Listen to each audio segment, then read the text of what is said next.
पूछोगे सर भट्टी के सबसे नजदीक तो बुध, लेकिन गर्म सबसे ज्यादा बोल रहे हैं इसको, क्यों? हाँ बात है, नहीं बेटा एक्चुअली में है, उसका रीजन है इसका खुद का वायुमंडल, और उसके वायुमंडल में भी विशेष रूप से कार्बन डाइऑक्साइड गैस, जो कि हमारे पास भी अभी क्या है, ग्रीन हाउस इफेक्ट क्रिएट कर रही है ना। पूरी दुनिया का टेम्परेचर क्या हो रहा है, बढ़ रहा है, क्यों? क्योंकि हमारे वायुमंडल में कार्बन डाइऑक्साइड की मात्रा क्या हो रही है, बढ़ रही है। इसकी एक होती है खासियत, ये क्या करता है, हीट को ट्रैप कर लेता है, हीट को क्या कर देता, आने तो देता है लेकिन जाने नहीं देता, जिसके कारण सरफेस के नियर बाई टेम्परेचर क्या हो जाता है, बहुत बढ़ जाता है।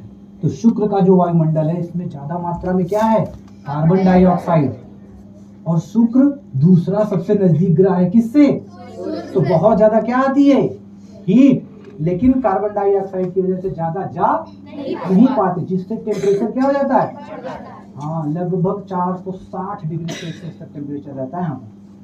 बताओ ऐसी कंडीशन में लाइफ एग्जिस्ट करेगी? हाँ, तो यहाँ पर भी जीवन नहीं पाया जाता। अब ये समझ में आ गया होगा आपको कि इतना क्या है, चमकता क्यों है, चमकता क्यों है, because of heat and light, और वो भी radiated by what, the surface of the Venus.